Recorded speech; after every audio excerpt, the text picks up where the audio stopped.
안녕하십니까, 김민영입니다. 지난 시간에는 우리가 메카티즘, 그리고 국가방어법, 냉전체제, 이것이 미국 사회에서는 어떤 식으로 전개되었는가 하는 걸 살펴보았죠. 그러면서 우리는 이 메카티즘 국가방어법이라고 하는 것이 사실은 미국의 거대한 제국의 판도와 연결되어 있고, 그것에 의해서 우리는 끊임없이 희생되어 왔다는 점, 뿐만이 아니라 그걸 통해서 우리의 사유의 권리가 박탈되고 있다는 점, 이런 것들을 살펴보았습니다. 생각의 주체로서의 근대 인간이 형성되었는데, 바로 이 국가보안법은 바로 그런 기본적인 시민으로서의 정치적, 사상적 권리를 빼앗기게 되는 것입니다. 그래서 국가보안법을 새롭게 검토하고, 특히 제7조의 경우에 폐지되는 것이 마땅하다, 이런 요지의 말씀을 드렸습니다. 자, 오늘은 여러분들과 함께 동아시아의 전쟁과 평화에 대한 얘기를 좀 해보도록 하겠습니다. 최근에 한반도를 둘러싼 정세가 그렇게 만만치 않습니다. 우리가 분단되고 그리고 전쟁을 치른 지 상당히 오래됐죠. 70년이 넘는 그런 상황인데, 이러면서 이 전쟁 체제를 해체하고 평화 체제가 강화되어야 하는데, 역사는 거꾸로 지금 진행되고 있는 그런 위태로운 상황입니다. 핵 문제까지 이젠 서슴없이 거론되고 있는 상황이기 때문에 이 문제에 대한 우리의 역사인식, 그리고 현실에서의 돌파력, 이걸 가지는 것은 대단히 중요합니다. 동아시아의 전쟁과 평화라고 하는 것은 단순히 남과 북의 문제만을 얘기하지 않습니다. 이것을 둘러싸고 우리가 흔히 열강이라고 부르는 이러한 패권 체제가 작동하기 시작하면 우리는 그런 전쟁과 평화의 주역이 아니라 희생자가 되기가 너무나 쉬운 것이죠. 이제 전쟁 테크놀로지라고 하는 것은 워낙에 과학은 비교할 수 없이 발전했기 때문에 전쟁이 벌어지게 된다고 한다면 그것은 파멸, 어느 한 일방의 파멸이 아니라 민족 전체의 공멸이라고 하는 것은 생각해보지 않아도 금세 알 수가 있습니다. 이 아름다운 강산과 우리 후손들의 목숨, 자유, 번영이 걸려있는 이 문제를 우리 대가 제대로 해결해 주지 못한다고 한다면 그것은 역사의 죄가 되고 말 것입니다. 우리 조상들이 나라를 제대로 지키지 못해서, 그래서 일제 강점당하고 이후에 분단과 전쟁을 치렀던 역사를 돌이켜보면 이제 우리는 그 역사를 이제 새롭게 변화시킬 수 있는 변화의 경로를 선택해야 된다. 그걸 통해서 동아시아의 평화, 미래, 번영, 이런 것을 구축해야 한다. 패권 체제가 주도하는 전쟁 체제에는 단호하게 반대해야 된다. 이런 주제에 오늘 얘기를 해보도록 하겠습니다. 이 문제를 제대로 처리하지 못하게 된다고 한다면 동아시아는 전쟁의 수렁이라는 말 자체도 사실은 정확한 표현이 아닙니다. 전쟁의 참혹한 멸절 상태에 직면하게 됩니다. 이 사실은 얼마 전에 결의하나, 여러분 아시는 평화통일운동 시민단체죠. 제가 거기에 서울 결의하나 대표로 있는데, 함께들 모여서 용산에서 한반도를 위협하는 그런 이 한미 군사합동훈련에 대한 반대 기자회견과 시위를 했습니다. 특히 이 한미 군사합동훈련이라고 하는 것은 이른바 전략자산이라는 말로 포장되어 있는 굉장히 위태로운 전술에까지 담겨져 있는 상황이죠. 그리고 여기에는 이제 한미일, 일본까지 가세하는 아주 위험한 삼각동맹 시스템이 가동될 준비를 하고 있다는 점에서도 이와 같은 상황은 우리가 철저하게 규탄하고 반대하면서 전 국민이 들고 일어나야 되는 그런 상황이라고 할 수가 있습니다. 전쟁 연습을 하게 되면 어떤 문제가 벌어지느냐 하면, 이 전쟁 연습의 대상인 북은 초긴장을 하게 되고, 여러분 전쟁 훈련, 군사훈련의 가장 중요한 목적은 어디에 있을까요? 뭐 이런 얘기를 할 수 있겠죠. 군사훈련의 강도를 높인다. 만일 경우에 있어서 대응할 수 있는 능력을 높인다. 또 무기를 실험해본다. 또 무기를 팔기 위해서 전시를 하는 거나 마찬가지다. 여러 가지 이유가 있을 거예요. 그런데 가장 중요한 핵심은 뭐냐 하면 상대의 허점을 파악하는 겁니다. 이게 굉장히 무서운 거예요. 그 연습을 하면서 상대 허점을 파악하기 위해서 그 연습의 동선이라고 하는 것 자체가 만약에 어느 지점에서 굉장히 민감한 부분을 건드리게 되면 우발적 전쟁이 벌어지게 될 수가 있는 것이죠. 그리고 상대인 북으로서도 자신의 허점을 노출하지 않게 하기 위해서 총력을 기울여야 되는 겁니다. 북으로서는 그러한 총력을 기울여야 되는 상황에 국가 역량을 쏟는다? 이게 결코 편한 일이 아니죠. 세계 최강 국가와의 대결 구도 속에서 그런 일을 한다는 게 쉽겠습니까? 어려운 얘기죠. 자, 이렇게 해서 한반도 전체가 고통에 휩싸이게 되는 이러한 전쟁 연습, 훈련은 단호히 거부해야 할 겁니다.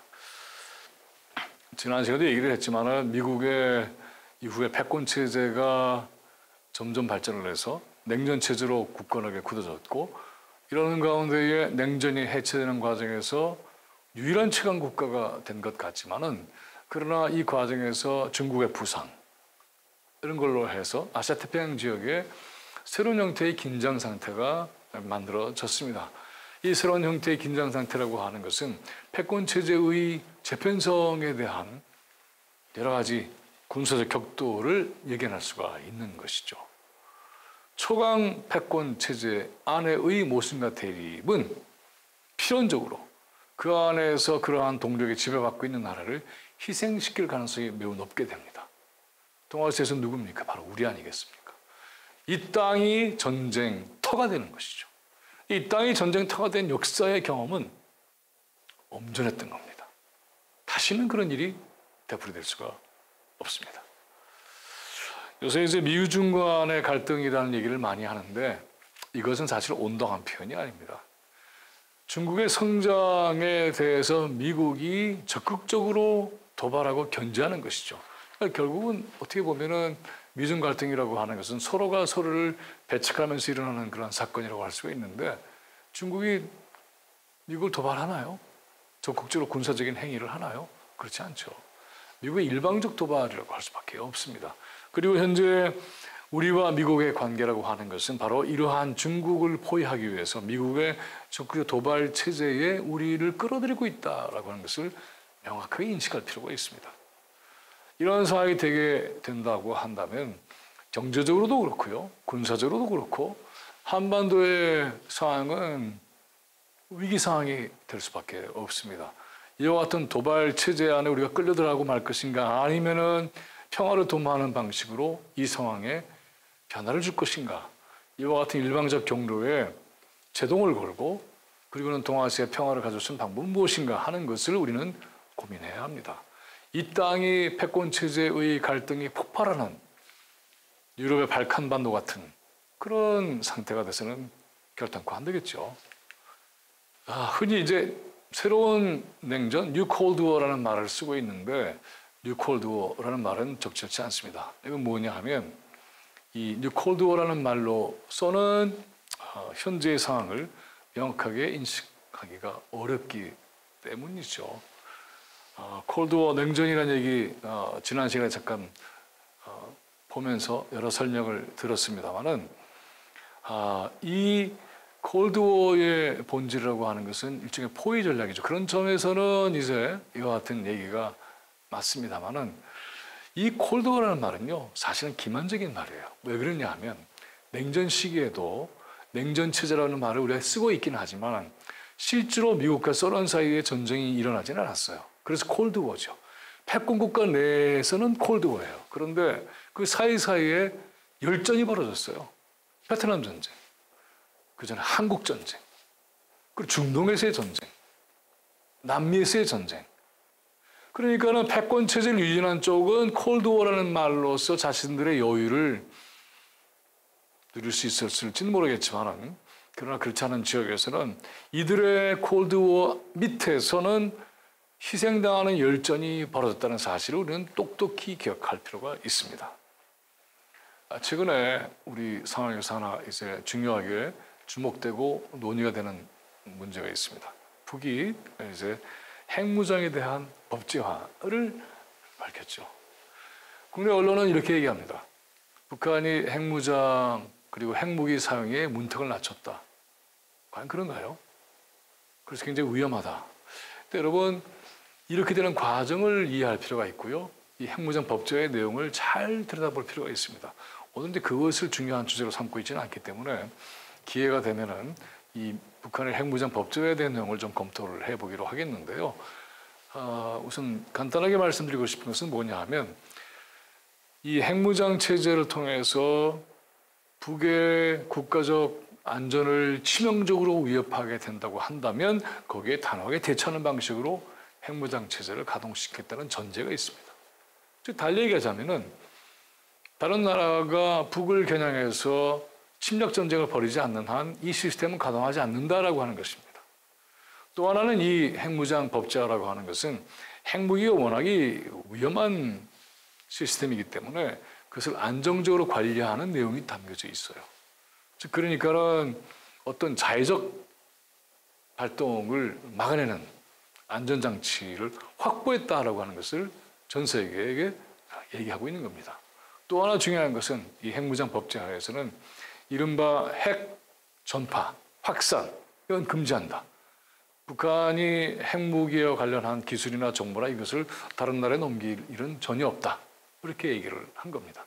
그러니까는 침략 전쟁이라는 전제가 있고요. 거기에 이 국가 안전을 위해서 치명적 상태에 대한 대응책으로서의 최후 수단이라는 점을 명기를 했고, 그리고는 이 핵 시스템에 대한 안전 관리를 명기를 했고, 이것을 다른 나라에 전파하거나 확산하지 않겠다라는 보증을 했고, 이런 차원으로 이 문제를 검토할 필요가 있습니다. 그런데 국내 언론이나 논평들은 전혀 그렇게 이 문제를 바라보고 있지 않죠.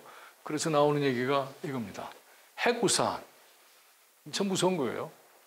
원래 이 북핵 핵 문제를, 한반도의 핵 문제는 과거에 부시 때, 아버지 부시 때에 이제 냉전 체제가 해체되는 과정에서 전술핵을 뽑는 그런 이 절차가 있었습니다만은 그 시기만 하더라도 부인도 시인도 하지 않는다라는 아주 말도 안 되는 방식으로 한반도의 핵 전략이 가동되고 있었습니다.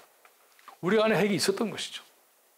지금은 전술핵이 훨씬 발달을 해서 이 전술핵은 언제 어디서든지 하늘, 땅, 바다 충분히 운반이 가능해요. 이런 핵우산을 준비한다? 이게 말이 안 되는 것이 뭐냐면 핵우산의 주인은 우리가 아니에요. 핵우산의 주인은 미국입니다. 그 엄브렐라라고 그러잖아요. 그 엄브렐라 우산의 중심축을 잡고 있는 건 미국이고 그 우산을 펴면 우리가 그 핵 공격부터 안전해질 것이다라는 그러한 발상인데, 자, 핵우산을 접었다 폈다 하는 게 누굽니까? 우리가 아니거든요. 그리고 어떠한 핵우산을 쓸 건가 하는 것도 우리가 결정한 것도 아니에요. 그러니까 이거는 말도 안 되는 군사적 자주권이 없는 상태에서의 비정상적 사고라고 할 수밖에 없습니다. 핵우산 이렇게 되면 어떻게 되는 걸까요? 당장에 지금 이제 핵전략 항모 이런 것도 다 들어온다고 하는 것 아니겠습니까? 이렇게 되면은 강대강이고 한반도 전체의 비핵화라고 하는 것은 불가능해져요. 핵 문제 해결이라고 하는 것은 핵무장을 할 이유가 전혀 없는 상태를 만드는 것이 핵심이에요. 그걸 만들지 않으면 평화라고 하는 것은 그냥 이와 같은 불안한 긴장 상태를 관리하는 정도의 수준으로 머물 수밖에 없게 됩니다. 그건 여차하면 어떤 일이 벌어질지 모른다는 것을 의미하게 되는 겁니다. 우리 원하는 걸까요? 원하지 않죠. 본질적인 해결은 통일-TV의 통일의 방점, 바로 거기에 있습니다. 통일을 준비한다고 하는 것은 이미 전쟁 수단을 배제하는 방식으로 출발해요. 내가 전쟁할 수 있어? 통일할까? 이거 아니잖아요. 통일이라고 하는 것은 최선의 다양한 방식의 평화적 장치를 가동시켜서 함께 살 수 있는 그러한 미래를 만들자라고 하는 것이기 때문에 군사적 선택, 특히 이제 핵 선택이라고 하는 것은 배제되는 것에서 출발을 합니다. 평화를 얘기하지만 통일을 얘기하지 않는 한국 정치권에 상당히 문제가 있습니다. 통일-TV가 통일이라는 말을 앞세워서 여기 방점을 찍고 있다고 하는 점 우리가 특히 기억을 할 필요가 있을 겁니다.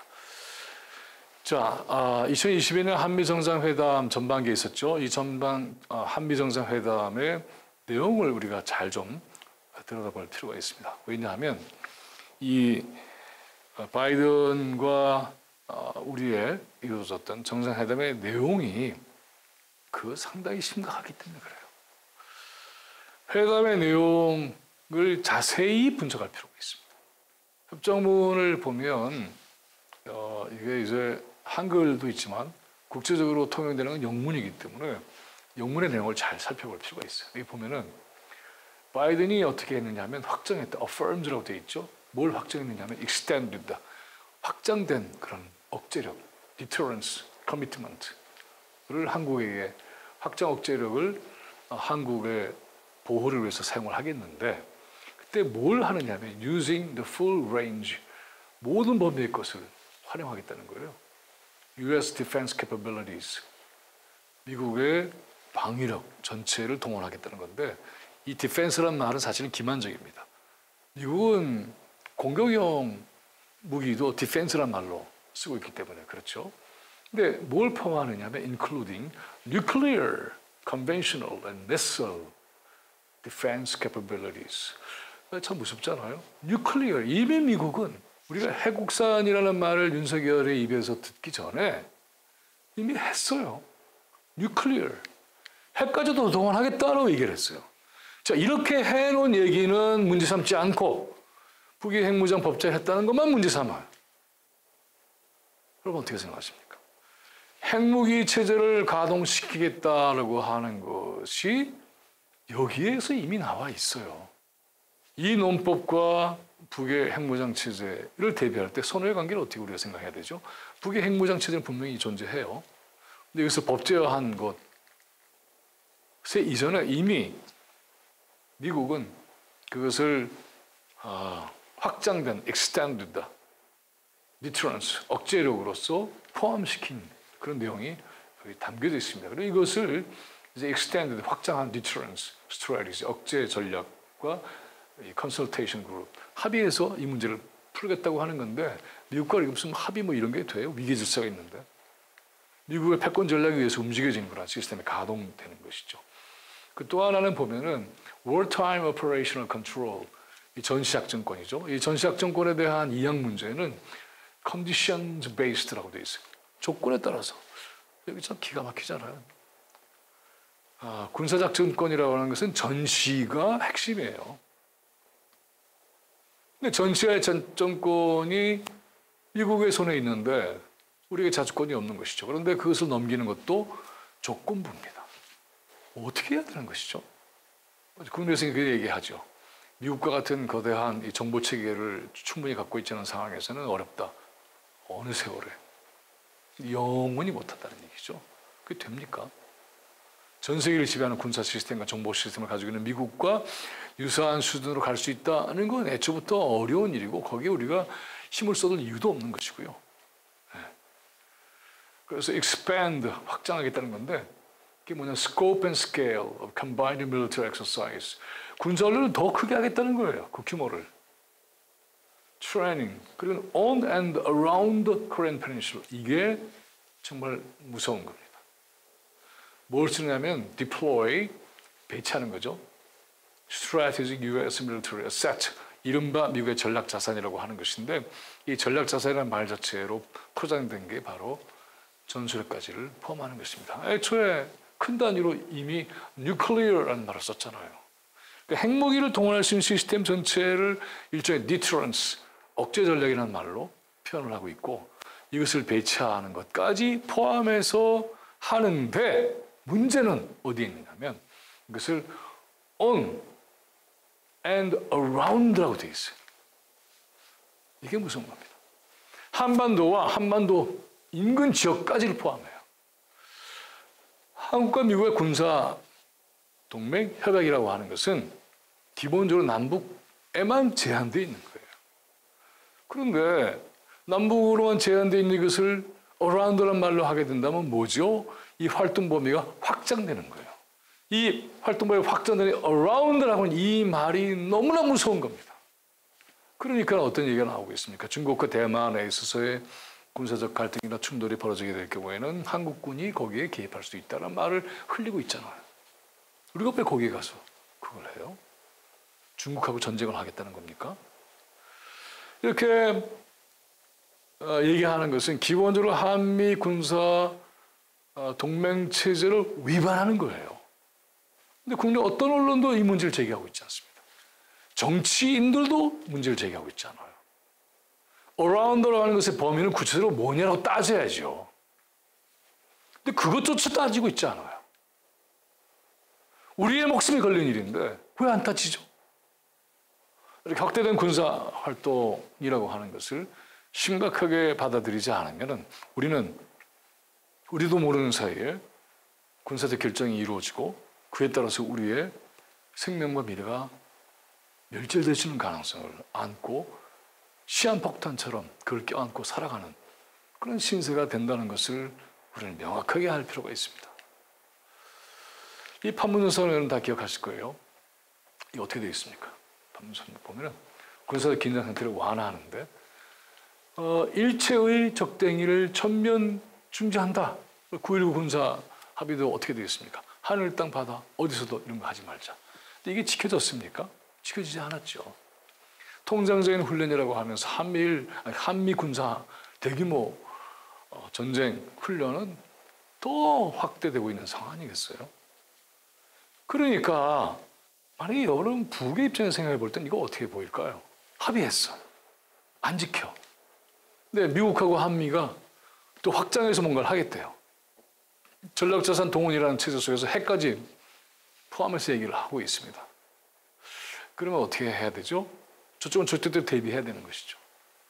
상호 이렇게 무력체제의 경쟁과 격돌의 가능성만 여는 이런 방식의 책임을 묻는다면 누구한테 물어야 됩니까? 우리가 안 지켰잖아요. 그리고 한미 정상회담에서 그런 식으로 논의를 하고 말았지 않습니까? 이걸 우리는 정상으로 받아들여도 되는 겁니까? 자, 한미 이후에 미일 정상회담이 있었죠. 이 미일 정상회담의 내용도 대단히 문제가 심각해요. 우리 입장에서 보면. 어떻게 되어 있습니까? 이렇게 되어 있어요. 서포트 한대요. 뭘 서포트 하냐면 Japan's 일본의 permanent membership 영구적인 회원국의 자격을 어디에서 on a reformed security council 유엔의 안보리 이사국으로 일본이 들어가는 것을 지지하겠다는 거예요. 근데 이게 뭐 중국과 러시아가 있으니까 쉽지는 않겠죠. 그래서 앞에 뭘 붙였느냐면 reformed라는 말을 붙였습니다. 지금의 유엔의 안보리라고 하는 것은 너무 이게 제1차대전의 결과로 생기는 그런 폐쇄 구조고 소수만 하고 있는 거 아니야? 그러니까 이것은 민주적으로 개혁해야 돼. 이렇게 reform이라는 말을 앞세워서 일본이 들어갈 수 있는 여지를 이렇게 넓혀주는 것이죠. 일본이 위안부 문제에 대해서 격렬하게 저렇게 부인하고 쌍수를 들고 막고 위안부 소녀상 문제에 대해서 저런 식으로 나오는 까닭은 여러 가지가 있지만 그 중에 하나는 뭐냐 하면 여기에 들어가려면 전범 기록이 정리가 돼야 되는데 위안부 문제가 계속 붙어 있으면 전범 국가로서의 일본이 유엔 안보리의 영구적인 이사국이 된다? 불가능하죠. 전초 작업으로 이걸 사전 정지하려고 그렇게 애를 쓰고 있는 겁니다.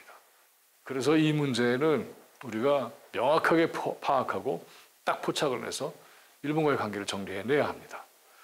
이 문제를 제기하는 것은 일본과의 관계에서 외교적인 부담이다. 그래서 조심하자. 이런 식의 말도 안 되는 얘기를 한쪽에서는 하고 있는데 특히 이 정부가 외교적 권리와 외교적 자산이에요. 그 문제는.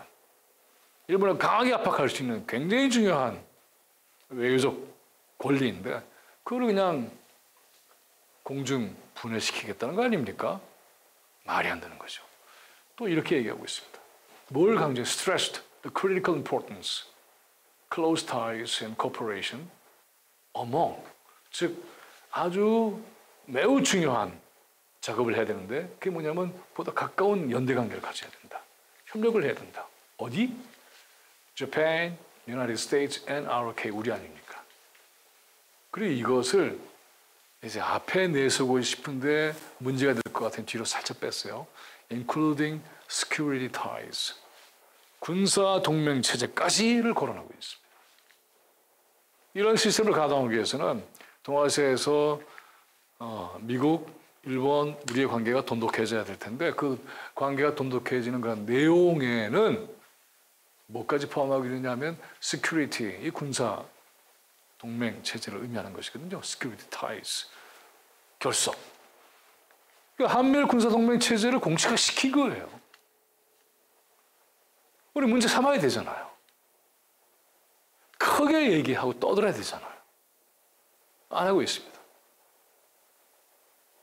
야당이 민주당이 하고 있는가? 안 하고 있죠. 미국 앞에서는 작아지고 있죠. 이렇게 미일 정상회담에서 한미일 군사동맹체제의 공식화를 선언하고 있다고 한다면 이거 우리는 거부한다, 받아들일 수 없다 이렇게 해야 되는 거죠. 안 하고 있습니다. 직무유기입니다.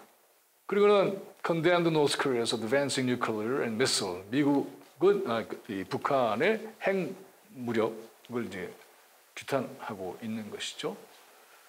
그래서 이제 complete nuclearization of the Korean Peninsula. 그래서 완벽한 한반도의 비핵화를 이제 이뤄내야 된다. denuclearization of North Korea가 아니라 Korean Peninsula예요. Korean Peninsula라고 하는 것은 남과 북 전체를 포함하는 겁니다. 근데 아까 우리 봤잖아요. 한미 정상회담에서는 그 안은 완전히 모순된 핵무기까지 사용할 수 있다는 걸 천명했지 않았습니까? 그러면 뭐를 비핵화하겠다는 것이죠? 어떻게 생각하십니까? 이런 것들을 우리가 명확하게 알고 짚어내고 문제를 제기하고 따져 묻고 이래야 되는 것이죠. 국회에서 그것을 우리는 볼 수 있어야 됩니다. 언론이 이 문제를 제기할 수 있어야 됩니다. 그런 것들이 제기가 되지 않게 된다고 한다면 그러면 정말 이 양고기 판다고 해놓고 개고기 파는 거죠. 속이는 거죠. 이런 상태를 지속시킬 수 없습니다. 자, 이 파이낸스 타임즈가 이렇게 얘기를 했어요. Japan election offers 기시다에게 일본의 총선 과정에서 이번에 이제 총선에서 이제 자민당이 이겼으니까 골든 찬스, 아주 기가 막힌 기회를 제공해줬다. 뭐죠? Reform Pacifist Constitution. 평화헌법이죠. 평화헌법을 reform이란 말로 이렇게 해주고 있는데 리폼이 아니죠. 개혁이죠. 평화헌법을 reform하는 게 아니라 파이낸스 타임즈의 논조도 문제가 있는 거죠. 저 단어를 쓰는 것은. 근데 아무튼 평화헌법을 폐지시키는 정책 기반을 마련해줬다. 그게 호시탐탐 노리고 있는 거 아니겠습니까 지금. 자, 이걸 이렇게 해버리면 일본은 전쟁을 영구히 할 수 없는 나라였는데 전쟁할 수 있는 나라로 바뀌는 것이죠. 그러면서 한미일 군사 동맹 체제가 만들어지고 아까 봤던 것처럼 around Korean Peninsula로 되어 있는 것 같이 한반도 주변 정세까지 한미일 군사 동맹 체제가 가동하게 되고 이것이 대중국 정책에 고스란히 적용이 된다고 한다면 어떤 일이 벌어질까요? 그냥 그림이 보이죠. 네. 지난해 새로 잠깐 얘기했습니다만 샌프란시스코 냉전 체제라고 하는 것 얘기를 드렸죠. 그러니까 이게 그냥 이 역사라고 하는 것이 이번에 갑자기 이루어진 게 아니에요. 사실은. 1953년 이때 일본으로 하여금 아시아 태평양 체제 속에서 냉전 체제를 지탱하는 매우 중요한 전초 기지로서의 역할을 부여한 것이 샌프란시스코 조약의 핵심이에요. 그리고 이 샌프란시스코 조약의 핵심을 그렇게 잡았기 때문에 거기에 우리가 겪었던 일제강점기의 민족 문제를 전혀 제기하지 못하게 돼버린 그런 것이 샌프란시스코 조약이었고 이게 아시아 태평양 전체의 전후 질서를 확증해버린 사건입니다. 즉 우리의 민족 문제는 미국의 냉전 정책에서 묵살당한 거예요. 그 묵살당한 속에서 한미일 군사합동 동맹체제를 만들어 영원히 우리의 민족 문제는 묵살되고 그것은 이제는 묵살되는 것을 넘어서서 희생될 가능성만 높아진 겁니다. 자, 이제 역사를 좀 돌아와 볼 필요가 있는데 이 제2차 대전의 아시아판을 우리는 아시아 태평양 전쟁이라고 부릅니다. 근데 일본은 그 당시에 이것을 아시아 태평양 전쟁이라고 부른 것은 아니었죠. 일본은 대동아 전쟁이라고 불렀습니다. 대동아 전쟁이라고 하는 것은 대동아 공영권을 수호하는 전쟁이다라고 하는 뜻이에요. 그런데 이 아시아 태평양 전쟁 2차 대전이 종료되고 난 다음에 일본은 패전한 것이죠. 그런데도 굳이 종전이라는 말만 씁니다. 패전한 이후에 대동아 전쟁이라는 말을 미 군정이 쓰지 못하게 했습니다. 왜냐하면 대동아 전쟁이라고 하는 말은 일본의 대동아 공영권 수호 전쟁이라는 걸 통해서 그 전쟁의 정당성을 부여하는 개념과 단어이기 때문에 그래요. 대동아 공영권이라는 개념을 통해서 일본의 제국주의가 아시아에서 팽창되는 것이 제동에 걸려서 이게 무너지고 해체된 그런 과정을 우리에게 보여주는 것인데요. 우리 역사 교육은 어떻게 되어 있느냐 하면 1910년에서 45년까지 일제강점기 이걸로 끝나요. 그런데 일본이 그 당시에 세계적으로 어떤 위치에 있는지는 전혀 교육되고 있지 않아요. 일본은 유엔이 있기 전에의 이 상황 속에서는 어떤 위치였냐 하면 전 세계의 해군력 3위의 위치에 있었어요. 엄청난 거죠. 그거는 이 국제연맹 같은 경우에서도 보면 유엔이잖아요. 거기 상위 미사국이었어요. 그리고 이들이 차지하고 있는 아시아 태평양 지역의 판도를 보면 어마어마해요. 지금 저 지도가 저렇게 나와 있지 않습니까? 그리고는 저희는 이 오적 협파라고 하는 것도 다 말하자면은 아시아 민족 전체를 대동아, 동아 전체 더 큰 동아에서 공용, 함께 살 수 있는 뭐 이런 식으로의 이데올로기를 앞세운 것이죠. 그러면 각자의 자주권을 존중해 줘야 되는데 그런 건 아니고 일본 휘하에 다 들어오라. 근데 말은 대동아 공영권이죠. 이것의 규모가 이 정도입니다. 이게 여러분 보시면 뭐 같은 지도이지만 보면 이렇게 되어 있어요. 어마어마하죠. 이게 태평양이에요. 태평양의 거의 절반을 일본이 판도가 이렇게 지배하고 있어요. 여기가 이제 하와이입니다. 그러니까 미국과 이렇게 관계를 보면 일본이라는 이 열도가 이렇게 거대하게 동남아시아 파푸뉴기니까지 차지하고 있어요. 그러니까 태평양으로만 보면은 미국과 반분하고 있는 것이죠. 이 시스템을 방어하겠다고 치고 들어간 게 바로 1941년에 진주만 기습이죠. 왜 저렇게 했을까? 이렇게 의아해할 수 있지만 이런 이 아시아 태평양 체제에서 하와이는 미국의 태평양 함대가 있었기 때문에 이 함대를 공격해서 이 미국의 해군력을 결정적으로 치명적으로 파괴하면 그러면 아시아 태평양 체제를 지켜내는데 일본은 상당한 형태의 어떤 이 기반을 확보할 수 있다 이런 계산을 한 것이죠. 하지만 진주만 기습이라고 하는 것은 미국이 아시아 태평양 체제의 전쟁으로 들어오는 결정적인 계기가 됐던 것이고 이것이 이제 싹 허물어지면서 이 전체가 말하자면 미국의 지배하에 놓이게 되는 패권 교체의 양상이 벌어지게 된 겁니다. 샌프란시스코 조약이라고 하는 것은 이렇게 일본이 차지하고 있던 제국의 이러한 판도 자체를 해체시키고 이것이 미국의 판도에 들어왔다는 것을 승인하게 만들고 그런 이 미국의 판도 안에서 일본의 위치는 이런 거야. 역할은 너 이런 거야. 대소 전초기지. 지금은 대중국 전초기지. 이렇게 해서 미국의 이해에 충실해. 거기에 한국은 하위 부대로 들어와. 이런 거죠. 용납되십니까? 아시아 태평양 전쟁은 이렇게 해서 1941년에 미국의 이 진주만에 기습을 하면서 벌어진 것이죠. 이 기습을 통해서 미국은 격앙합니다. 그러는 이 태평양 체제의 해군 시스템 전체를 아주 빠른 속도로 복원하죠. 이 복원하면서 봉쇄 정책을 펼칩니다. 애초에는 1차 봉쇄 정책이 있었어요. 이 봉쇄 정책 때문에 예를 들자면은 일본이 동남아시아에서 고무 그리고 석유 이런 것을 실어서 전쟁 물자로 공급하는 이 공론로가 차단돼요. 이 차단되는 것을 돌파하기 위해서 즉 미국과 다른 연합국이 만들어낸 그런 봉쇄망 이제 컨테인먼트라고 그러죠. 이 봉쇄망 자체를 뚫기 위한 작전이 진주만 기습이었어요. 역공당하는 거죠.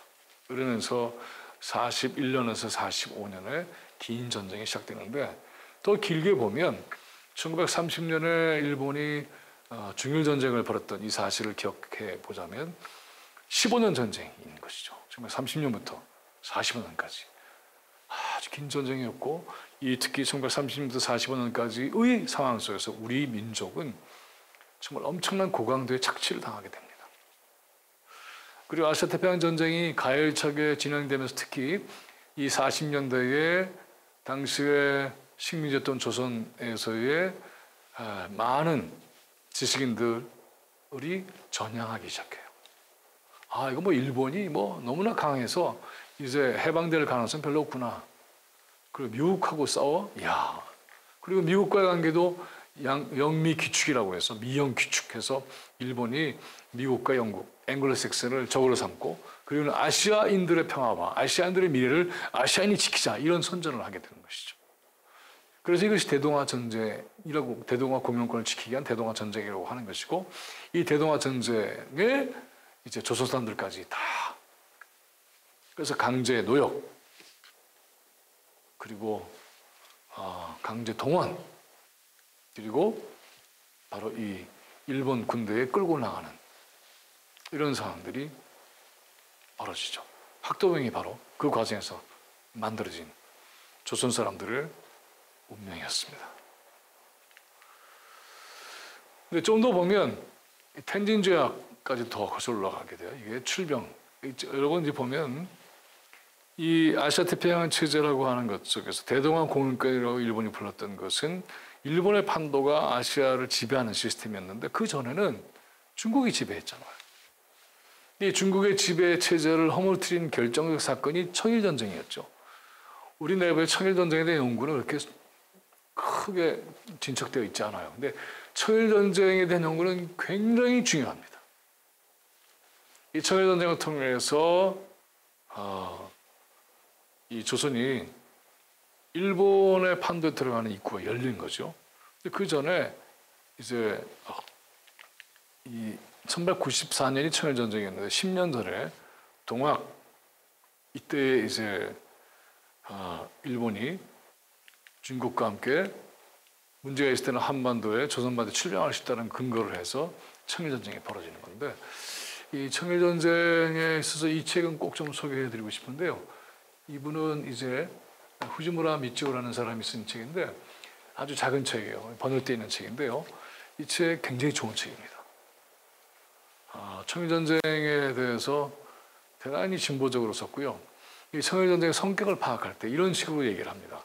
청일전쟁은 동아시아에서의 중국의 그런 패권 체제가 허물어지는 사건이기도 했지만 동시에 일본에 의해서 아시아의 민중들의 해방을 탄압하고 파멸시킨 전쟁이었다. 침략이었다. 이렇게 얘기합니다. 청일전쟁은 우리 땅에서 벌어진 전쟁이에요.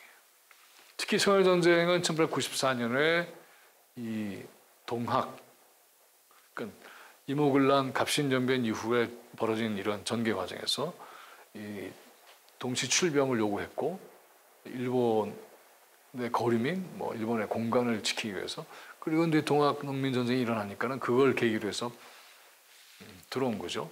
그러면서 이 전반기는 일본과 청의 싸움이었지만 후반기는 조선의 관군과 일본이 손을 잡고 동학 농민 전쟁을 파멸시키는 그런 전쟁으로 변해요. 그래서 일본이 끝까지 동학 농민군을 추격을 해서 멸절시키고 이른바 토벌해버리는 그런 과정을 끝나요.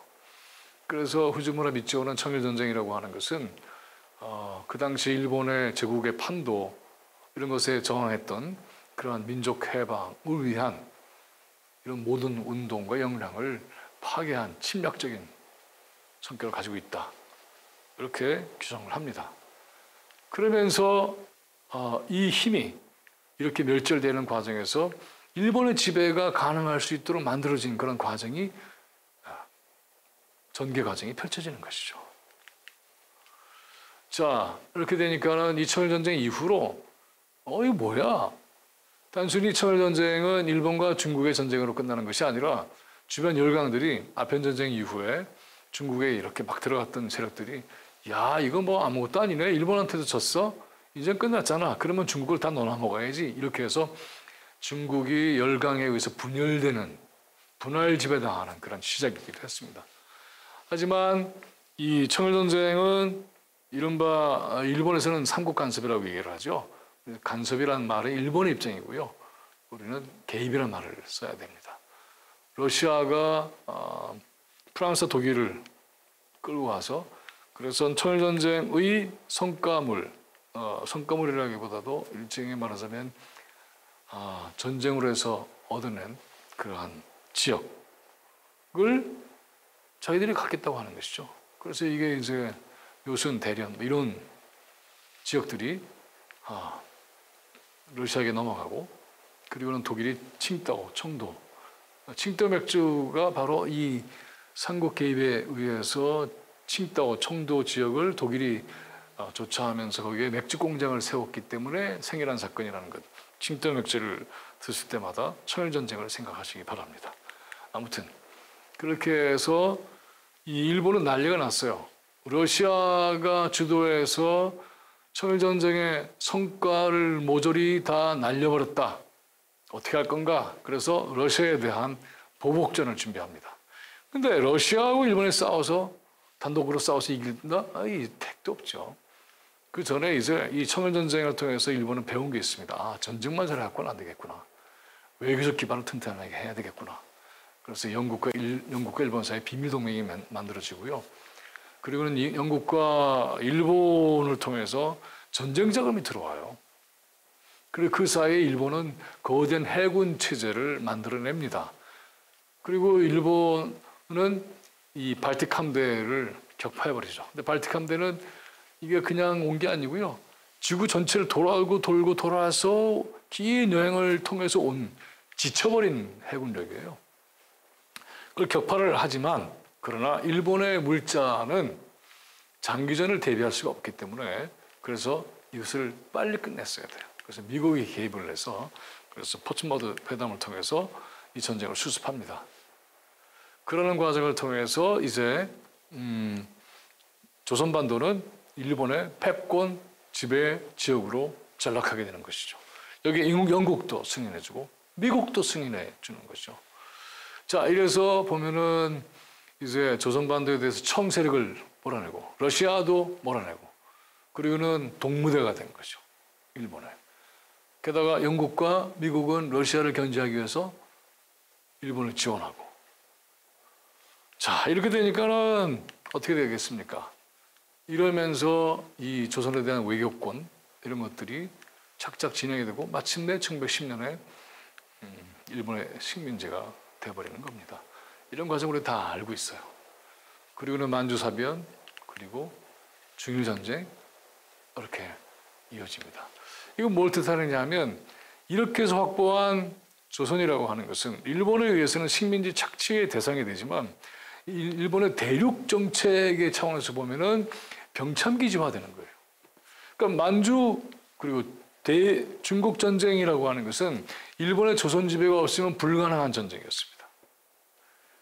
초일 전쟁, 러일 전쟁, 그리고 중일 전쟁까지 이 한반도는 근현대 속에서 전쟁터였던 거예요. 그리고는 이 땅에 있는 모든 자원과 그리고 사람들까지 다 강제로 착취당하고 수탈당하고 빼앗기고 죽고 희생당하고 이렇게 했던 거죠. 중국, 일본, 러시아, 미국, 영국 다 센 패권 열강 국가들 아니에요. 이들끼리의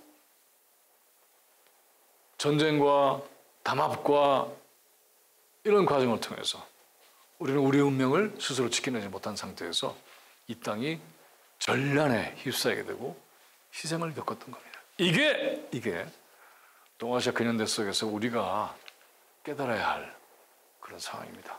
태평양 체제 전체 속에서 우리의 위치를 자세히 한번 보세요. 일본의 지배 시스템이 무너져 내리고 그것을 미국에 교체를 해서 그래서 미국이 교체하면서 중국까지 포함하는 형태로 대소 전략 전선을 그어보려고 했는데 중국이 무너졌고 그리고는 한국과 북한으로 한반도는 분단됐고 이런 속에서 우리의 위치는 완전히 섬이 돼버렸고 이 섬이 된 상태에서 미국이 우리와 일본을 결속시켜서 군사적으로 그래서 자신의 아시아 태평양 체제 즉 과거에 미국이 일본이 대동아 공영국이라고 불렀던 것과 미국의 태평양 시스템 전체를 포괄한 아시아 태평양 시스템 전체를 미국의 판도 속에서 대중국 전선으로 집중시키는 이런 시스템에 우리가 끌려가게 된다는 것이죠. 더 거슬러 올라가면 아편 전쟁이 있었지 않았습니까? 그래서 이 패권 체제가 변화되지 않았습니까? 그리고 이 사이에 미국은 중국으로 들어가는 길을 열기 위해서 오픈 도어 팔리시라는 얘기를 했지 않았습니까? 이게 다 이제 말하자면 미국이 아시아 태평양 체제 속에서 확장하는 그런 과정이었죠. 그리고 중화인민공화국이 성립이 됐고 냉전 얘기 우리가 지난번에 했었고 이 전체의 흐름을 보면은 결국은 이제 과거에 일본이 지배했던 대동아 이른바 시스템을 미국의 아시아 태평양 체제가 교체를 했고 이 교체 과정에서 한국 전쟁이 터졌고 이것이 이제 사실 한국 전쟁은 마지막 단계에서 미국과 중국의 전쟁이었잖아요. 그래서 미국과 중국 한번 전쟁을 해봤어요. 근데 이것이 새로운 형태로 미국과 중국의 전쟁 가능성을 안고 있는 시스템이 돼버린 거예요. 그래서 이 시스템은 대단히 위험한 거죠. 우리 역사적으로 또 돌이켜보면 인진내란이라고 부르는 것도 동아시아의 국제전쟁이었잖아요. 일본이 중국을 겨냥하고 조선반도를 자신의 지배하에 두고 동아시아 전체 국제질서를 바꾸겠다고 했던 이게 나중에 실패하죠. 그리고 청일전쟁을 통해서 러일전쟁을 통해서 다시 한번 해버리죠. 그리고 그러한 상황이 다시 한국전쟁 이후에 미국의 지배하에 있게 되는 것이죠. 그리고 중국의 허리를 겨냥한 사건이 베트남 전쟁이었죠.